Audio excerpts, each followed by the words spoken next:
Oh, I don't know, guys, but I got a new turn here, and I don't know, it's just, yeah, a little frightening. A little frightening. What's up, guys? We are playing Lady Rlyeh. Bubbles, ruler of all things, reporting for duty. Just whooping ass on some shamblers.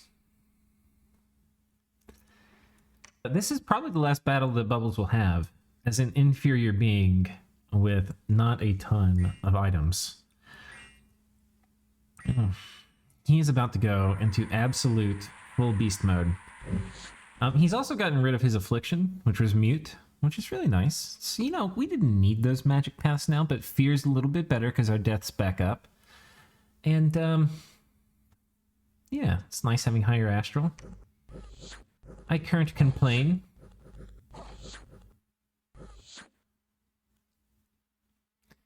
So yeah, there we go. Had a few more battles. We killed these. And this one, I actually thought, I think last episode I said I thought I'd lose 3 or 4. And we only lost 1 guy here, which is a little surprising. You know, part of that's the Mind Blasters, but these Slave Guardians are really good. And it's that first assault. It's just, you know, it's a numbers thing. You just get, this first trade, like we traded favorably with them. Just watch this when we close in. So the lines get thinned out a little bit. Okay, and then watch this first. Okay, we lose 1 guy, I think, on the first assault. And now look at it. We got 1 guy frozen. There's only really 4 guys here who are, or 5 guys here who are swinging their sword. Here, there's still a few, but just like the advantages stack up very quickly. Like we kill 1 or 2 guys, and now the numbers are just horribly in our favor. So now it's been just getting mulched. So that was clean. Coming down here, we actually took a fair amount of attrition.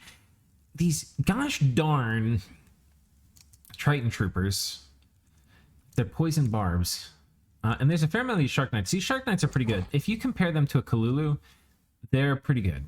They've got 2 attacks compared to 1. They got a Coral Spear, which can do poison damage, and a whopping big old fat Shark Bite does a lot of damage. So they're going to probably mulch these Kalulu here. Yeah, you can see we just lost 2. Or almost, we lost 1.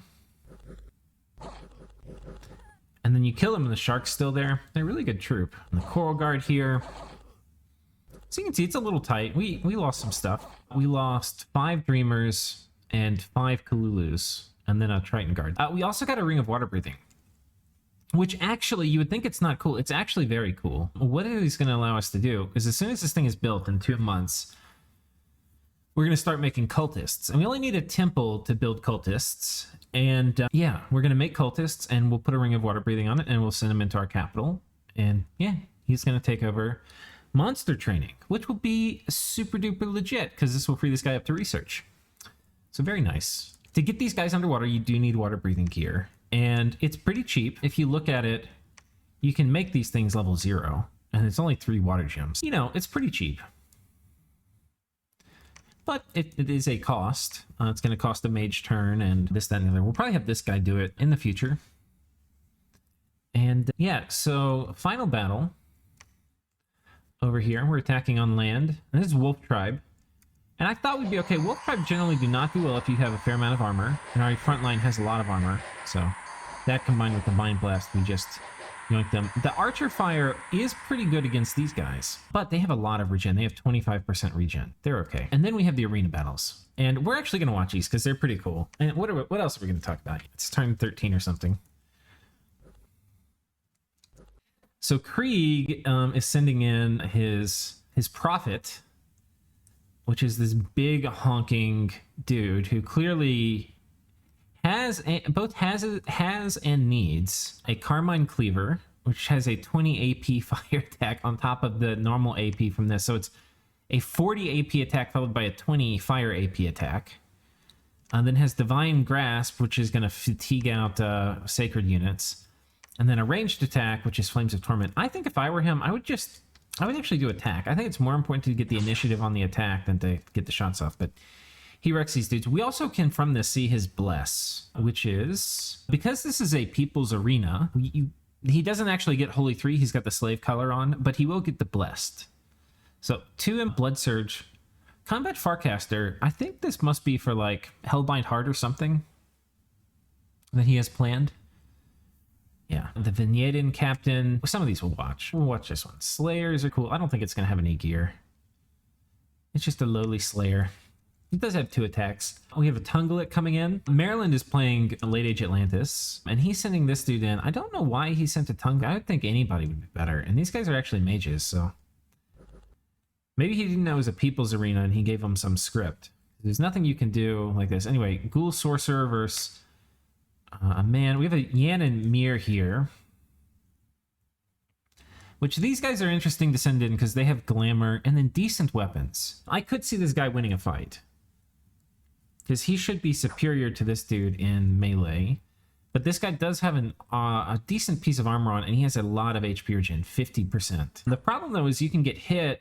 Well, he does have really good morale. I was going to say he could get hit and run.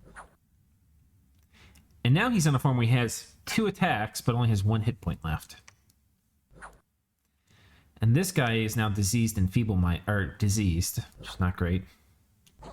Okay, and he wins. So, how about that? I thought the odds were on the Yanamir's side, but apparently not. Here we have an Illithid Lord. This is probably what I would have sent in if I sent in something, and just hope I could Mind Blast the dude. And it's up against a Raga dude, a Raga Sacred, but, you know, not blessed or anything. And the goal is basically try to oh, and it did. So it Mind Blasted on the turn it took off, which is interesting because it actually lands. I think if you got Mind Blasted, you would like crash land and take damage. And now it's bleeding. It's got a lot of hit points. The rider's been knocked off, so it has 50 HP left. But you can see this guy has a big whopping Meteorite Trident. He's going to get right on through that protection. And with 0... Oh my god, paralyzed for forever.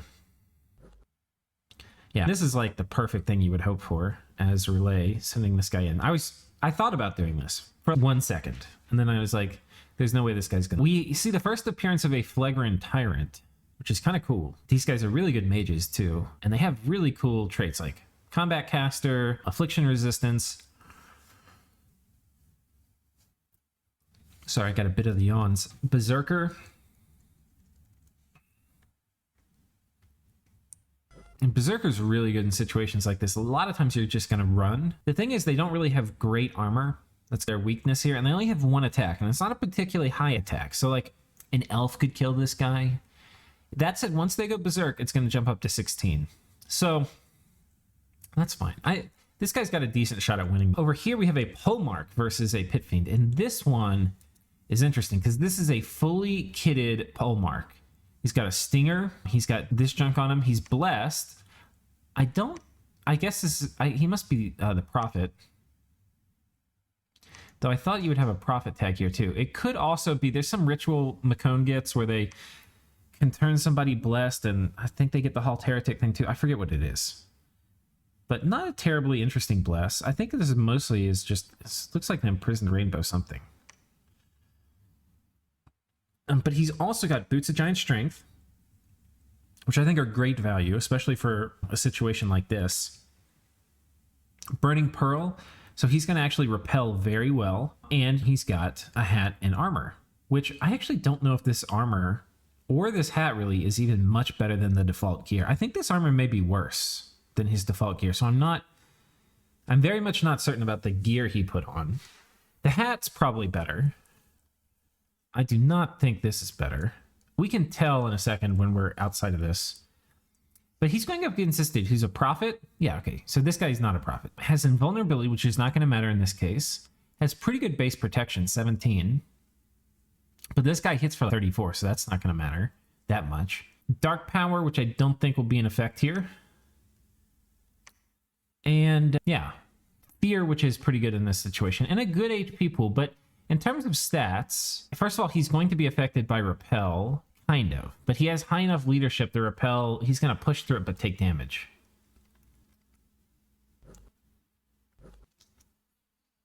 Okay, and now Krieg has mostly routed, it says. He's basically dead. He's got 7 HP left. That's why I think it was better if he attacked first. Thing is, if he attacked with AP damage, this would only be 10 protection. There's a very high chance that if he attacked first, he would have killed him. But just giving this initiative to the Polemark, I think the Polemark wins. Because his morale's high enough he would go through Repel, and this guy doesn't... he does have good defense. So I don't know. I think the odds were favoring the polemark, but getting first attack would have been a very key ingredient. Yeah, because like if we look what happened here. Okay, wait. Carmine Cleaver was repelled.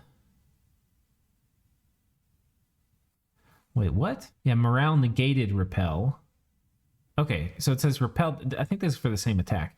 Morale negated repel. Attacker damaged by repel. That's the Pit Fiend. He takes 1 HP damage for this. And then all had no effect. Attack roll of 25 versus defense roll of 31. So he has a pretty high attack, but not high enough, basically. So it just ends up being a miss, which is what we thought would happen. This guy does have pretty high defense. Though, if it were a little closer, it might have gone to the shield, and I think he would be able to hit through the shield. So I don't know. There are definitely worlds in which the Pit Fiend wins, but I don't think that is... I think the odds are still stacked for the polemark. The Illithid kills an adventurer, and now we have the Tyrant versus the Illithid. And this is a situation where the Illithid probably can win, but he's going to have to... This guy doesn't have super high MR. He's going to have to Mind Blast the crap out of him. Okay, it looks like it's working.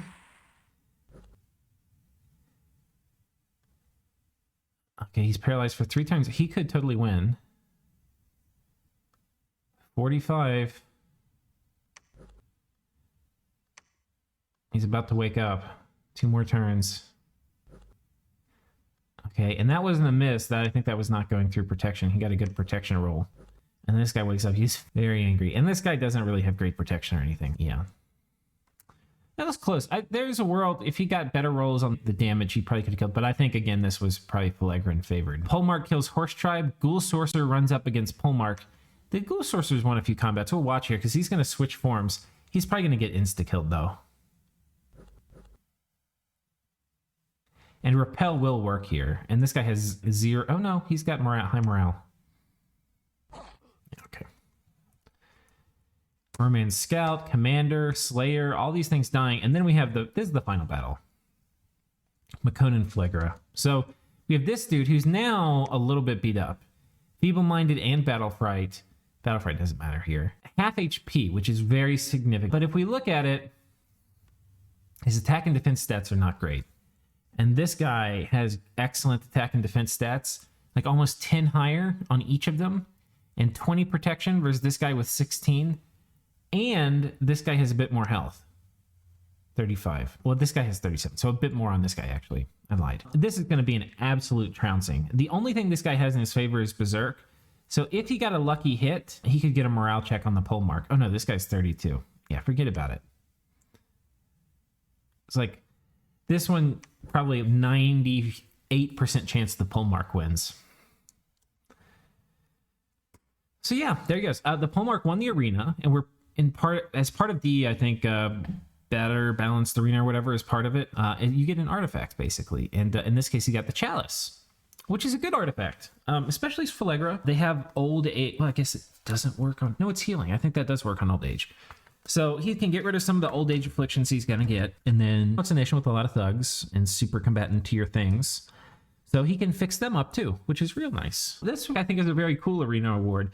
It's not going to be like game-changingly broken, but it's like super... But it's not like... There's some artifacts you can get that are basically going to break the game. So that's that. And we caught one of Middle-Age Rlyeh's scouts running through our lands. We got 3 othernesses, which I'll go ahead and show you these. There's the small ones, which we've been getting a lot of. They're size 2. And then there's the big ones, which are size 4, and they can trample. When they have regen, they're pretty good. They're pretty good. They're way better than the small ones. Not as good as the big ones, the greater othernesses, but I will take it. Importantly, we're up, I think, now to summoning skill 4. And we have 5 insanity, which is not that much. We've been getting pretty good rolls. Summoning skill 4, I have a bad feeling that we don't have many summonings left in this guy. I think he's about to get zapped, but so far, I think it's been worth it. I think he's done as much as I expect him to do. He's got a few decent summons for us. He's gotten some of these guys. He's gotten, I think, 3 of these dudes and like 4 of these dudes, and they're pretty solid. I think that's a good use of his turns. And now that especially now that he's gotten like 3 of these dudes, these are really good. These guys could be the swing factor in a fight. They're not going to like carry the fight for you. Like 4 size 4 tramplers can do some work. They can do some real work on a flank. So they could definitely be the swing in a fight.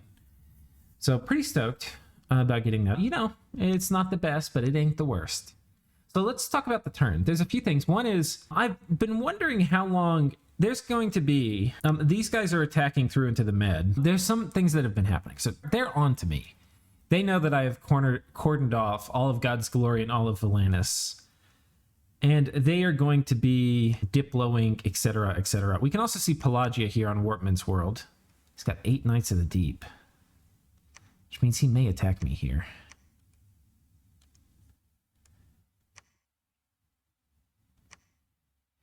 He will be a very sad panda if he does that, though. I didn't notice this until now. But so Pelagia, their spawn started somewhere right around here. I can't remember exactly which province it is. They had gone over here, and I think, okay. Here's what they're going to do. I think they had been assassinated here by Dom Daniel, and the assassinations all failed. And I think this party, which was here, I think they moved over here.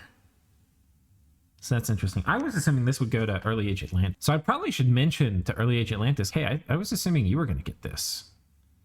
Because I guess you would actually have to go through here, which is a little awkward because England is going to definitely want this.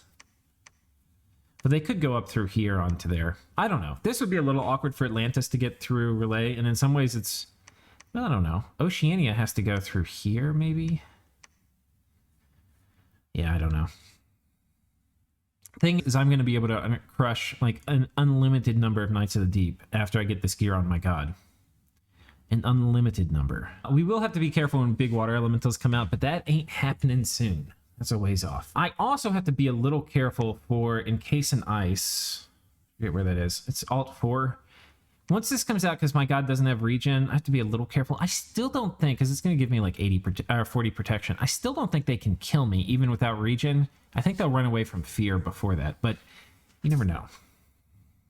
You never know. We also got to see his bless, courtesy of Dom Daniel. And it was like 2 strength, 2 reinvigoration, a boatload of poison resistance. I think there was shock resistance too. There's one other resistance, and then maybe like swiftness once, and like 2 defense. I think that was about what it was. Or maybe it was cold resistance. I can't remember. You know, it was a pretty good build. It was like a light elf bless, basically, which is, I think, all Pelagia needs. You don't have to do, most of the time with Pelagia, you're not doing some crazy build. Oh, it also has 2 MR, not 3. So it's good. It's bad because he has any MR for us, but it's good because it's not 3. So I don't know. So that's an interesting thing. Pelagia being up in here and over here. But what's happening over here is they're going to attack they're going to attack these 2 guys. Are going to work together to kill the dragons, which I think are right here. They're in this little thing. And apparently the dragons have basically been trapped into their cap circle. So Rlyeh is all up in here, and then Pelagia has an early choke point probably down here. And so the dragons are very sad, and they're going to go kill them. Meanwhile, Pelagia is going to come over here and kill Dom Daniel, I think. Which I don't know what Dom Daniel can do to stop them. It is heavily not in my interest that Pelagia eat Dom Daniel this early. The good thing about Pelagia eating Dom Daniel is this is the pop kill planet. There's Lemuria and Airmore and Therados all on this planet. It's a shitty planet to be on. For us, we wouldn't necessarily care that much. It might be a decent destination for us once we get going. But that's because we have Dom summon stuff. But for most nations, it's shitty. But I don't know. It depends. Anything's better than nothing. So if Pelagia can just take it for free, why not? I mean, there's a reason, because they're not going to be successful on land, and the pop kill nations, once they take over the land, will kick you off. There is a chance, though, that the land nations of Gelinor can unite and kill all of the pop kill there. And if that happens, it'll be a nice water home for Pelagia. Anyway, it's looking like Pelagia is going to fight both these guys. And in some ways, that's bad. Like, on one hand, okay, it's great not having Pelagia attack you, but I'm actually set up to murder those knights with my god. My god would, not this turn, but next turn, let me show you. Let me show you what we got coming. All right, so I'm bringing my god, Bubbles. Bubbles is coming down to the darks. By the way, I should have apologized at the beginning of the video. I did a really bad Bubbles impersonation. So anyway, we were trying, but it wasn't good. We're bringing my god down here, and he's meeting up with Rlyeh Shakalarok. And he is going to give him the ice helmet, full black steel plate, ring of the warrior, and a bear claw talisman. And this is going to turn him into an absolute god. Our protection is going to be about... So we're going to have more natural protection. I think on our god, I can't remember if we have 7 or 9. I think we have 7. Yeah.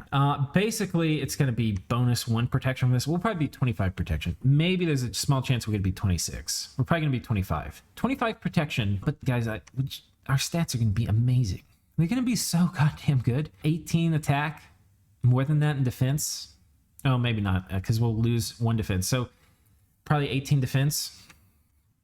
Plus all this other stuff. Forget about it. And these are some of the best. Like being high astral is very nice on a super command. You have to be careful of magic duel if you're low astral, but high astral 7's plenty, and death 5. This means soul vortex, soul drain, crazy shit. Invulnerability later, though. Invulnerability a little bit meh a lot of times, depending on what you're fighting. And of course, we're stealthy. We have all of the tags you want on a badass super combatant. And most importantly, and I was thinking about yesterday, was this map move 100 is really good for many reasons. One is it's allowed me to just dominate the map this early. The second reason is because you might say, okay, once you get teleported, it's a little bit like whatever, because you're going to be teleporting the Skyrun anyway. And to that, I would answer not always. What this gives me the option to do that I would not be able to do if I only were using teleport, whereas teleport will make a lot of this less important. The part it does not make less important is that I can move and patrol. So I think I'm getting attacked on a fort. I want to do a PD dump and mount a major defense. My god is not in position to move normally. Like if I had a normal god, I would have to teleport it. With my god, I can move, not only if I could teleport too, but I would be inside the fort, not defending outside. Move and patrol, he will be present wherever I want him to be. The plan for this is, because there's trolls here, we're basically going to have my god do skeletal body, fire, attack closest. And he'll be ahead of... These guys are fast. I'm actually going to have this guy on guard commander. He's fast enough he can run in and die, and I don't really want him to run in. Oh my god, look at these stats. It's so much goddamn damage. Oh my god. Oh. That's so much damage. Oi, could they kill it? I don't think sea trolls could kill it. They might be able to. There's no point risking it. He would run in pretty far ahead of these guys. But anyway, my god's going to run in, and he's going to basically kill all of them, and these guys are going to follow in behind. The reason I'm bringing them with, why would I bring them if they could just potentially die when my god wouldn't be killed by him? There's a chance the Sea King, like, encase ices me or summons a bunch of water elementals. To me, it's an extremely low chance that they kill him. But it's like one of the things that I would really have to test to make sure it couldn't happen, or walk up and spam me with water strike. I don't really know what the Sea King's going to do off script. And he's got a bunch of gems because Sea Kings generate water gems. So I just don't feel comfortable about it, is basically the long and the short of it. And so we're going to be sending those guys as backup so that if somehow my god's slowly getting killed, the army will kill the sea trolls. But he's going in soon enough that I don't expect the army to make much contact. Like, I don't really think I'm going to lose anything. Those are like famous last words. The second reason is that from here, my army is going to come down here and take this stuff. We had told Oceania they could have this, but guys, it's going to be too late. It's turn 13. We're going to go take all this. There's a decent chance we kill Oceania too. And the sooner we do it, the better. We're cranking out units on all our forts. This is one of the things. I think the more I've been doing Dominion stuff, the more, I don't know, maybe it's just a weird thing, but I feel like this past few months and all my recordings, when you're listening to it, of course, they come out at a completely random time. But for me, one of the things I've been focusing on the past 2 months is like greed. And there's greed as in, okay, we're expanding a lot because we want a lot of money. Is that greedy? Not really. If we want stuff and we're going to take it, you know, in some ways that fits the definition of the word greed. But like a truly greedy play is where we're sacrificing the long and expensive. We're sacrificing the short to potentially win in the long. Expanding a lot isn't really sacrificing the short term. In fact, it's probably going to help in the short term because if I get attacked by any one of my neighbors, I'll have more resources to defend myself. So anyway, what we are doing is we're making a few indies still. Like we have this guy loaded up with indies. He's going to come over here. We're going to pick up an expansion party, and these guys are going to roll up here and take all of this. This expansion party that we had that took this out here is going to move down here with a few other bozos, and we're recruiting a few more shamblers here, and we've got a few already, and we're basically going to pick up all these idiots. And fortunately there's easy indies around here, so we'll probably hit this first, and then we'll go after the shark tribe, and yeah, that's basically what we're going to do. And we're going to clear all these indies out, and we're going to take over Valanus. And within a short order, by the end of this year, I will have all of the water of Valanus and all of the water God's Glory. And these guys are also, like, there's a decent chance Pelagia is also going to have eaten Dom Danielle, who I think is, I forget exactly where the start is. It's either up here or over here. I can't remember, but there's a very good chance he eats Dom Danielle and will have eaten a lot of Ryugo. And that will be unpleasant. And potentially I'm going to have to deal with a shit ton of water elementals, which my god is good at dealing with, but he's not going to be great. I probably am going to have to water empower my god, because I think I'm going to need Breath of Winter, which is pretty good against water elementals. I'm not sure. I'm probably going to have to end up doing some testing, but that's a ways off. Nobody's going to have Conjuration 5 yet. But until they have Conjuration 5, we should smack the crap out of these dudes. I need to talk to Atlantis, too. Notably, Atlantis hasn't taken this, which I'm using as the timing for when I need to secure this edge of the planet. So we'll have to see how that happens. We're bringing the Ring of Water Breathing back to this fort. But yeah, expansion is really just starting for us, and it's turn 30. One thing I didn't mention last episode was that we were at 30 provinces the end of last year, which would be turn 12, so it was a very successful expansion. And it's actually hard to expand with underwater quickly, especially on a map like this. So I would say we did better than I expect. Right now, we're 1, 2, 3, 4, 5, 6, 7, 8, 9, 10, 11, 12, 13, 14, 15, 16, 17, 18, 19, 20, 21, 22, 23, 24, 25, 26, 27, 28, 29, 30, 31, 32, 33, 34. We're 34, which makes sense because we had... yeah, we're looking sharp. We've got a few forts coming up. We've got this one coming up here. This will be done in a month. We're building a lab, so we're going to start Star Child production here. I might make a slave mage first to go... No, we'll probably start... I need to get some research. Probably going to Star Child production. What are we making here? I forget. Oh, we're making more of these dudes in Mind Blasters. This seems fine to me. It might be better to do another one of these dudes.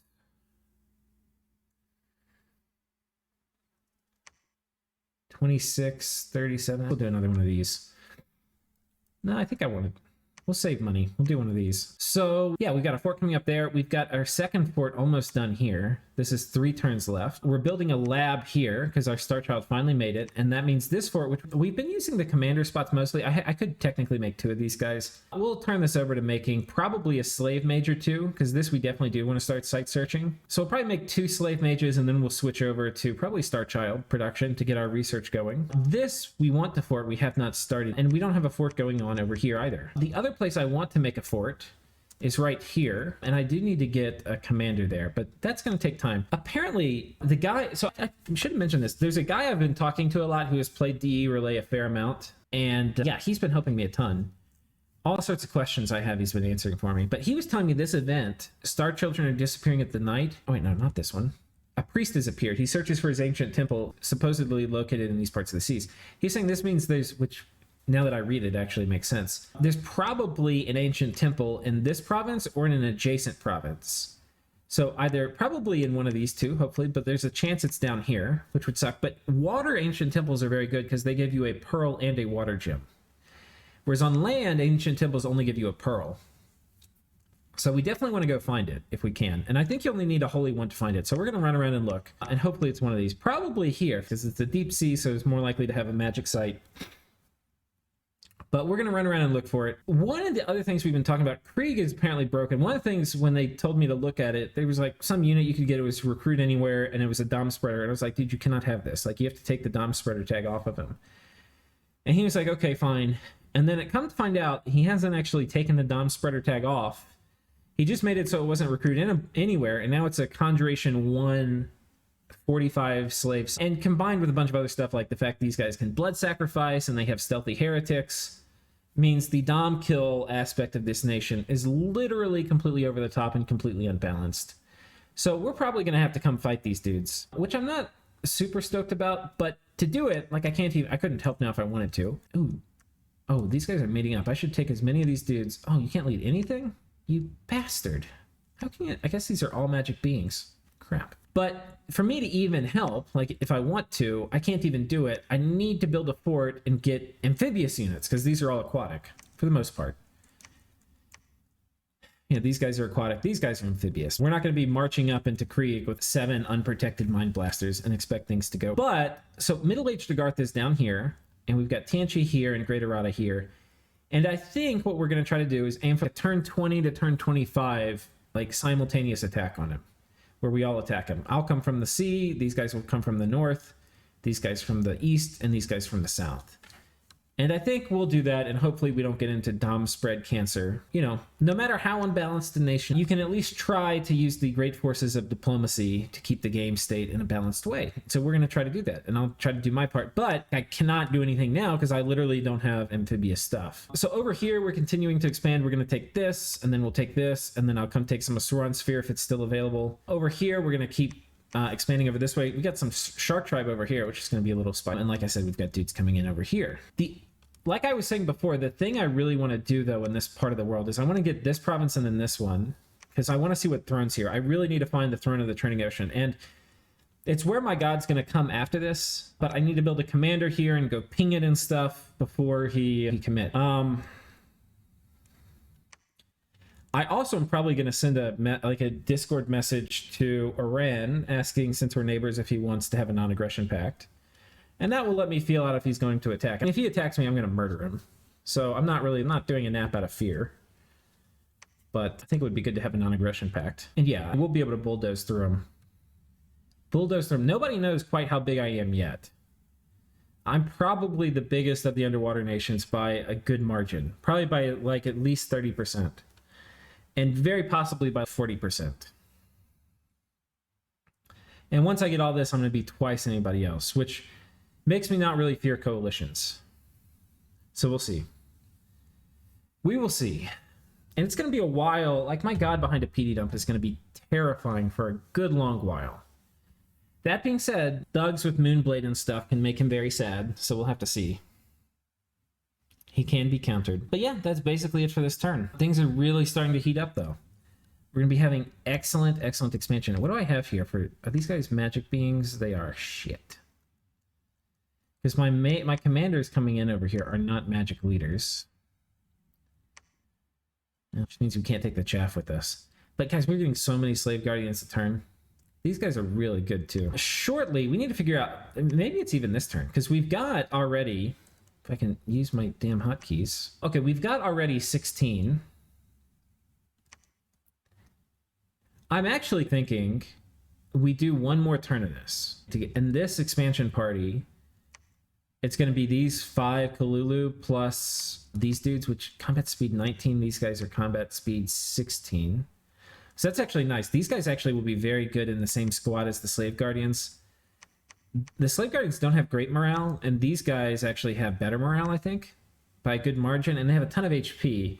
So they'll serve as like a morale and an HP sink for the squad, which will make them less likely to run in a hard fight. And then these guys are going to come up here, take all of this, and once this turn is over, I'm going to probably turn this, especially if I get a nap with Pelagia. If I don't get a nap with... I'm probably going to keep making these and prepare to attack him or something. If I do get a nap with Pelagia, I will probably switch over to making Meteorite Guard, which, by the way, are fine underwater. They're in some ways better, but... If I'm going to be fighting like a desperate fight underwater, which it's only going to be a little desperate because I've got my god. If they kill my god, I'll be desperate. But if I'm going to fight underwater, I'd rather have the Slave Guardians. But if I'm not, the Meteorite Guard will do fine underwater. But it's a little more greedy to get Meteorite Guard, because in a pitched fight, having more of the Slave Guardians is going to be better than having fewer of the higher quality Meteorite Guard. But we'll switch to getting them. Oh, also Pelagia has Spirit Sight on his Bless, which is important if we want to drop Darkness or something at some point. So we'll see. But I think that's it, guys. I think first order of business is send a note to Pelagia. I don't know where all he can go from here. I think this is one of his only aquatic expansion points, like, or attacking Yes. I think he's going to send this back to this. I think this time he's going to come over here and then go mess with these guys. So anyway, I think having a nap will be useful. It's going to make it more clear what's happening in diplomacy if I'm about to get attacked. And I feel very comfortable defending myself, but of course, I would like some notification if that's going to happen. And I think that's it, boys. So thank you all for joining me, and I will see you all in the next one.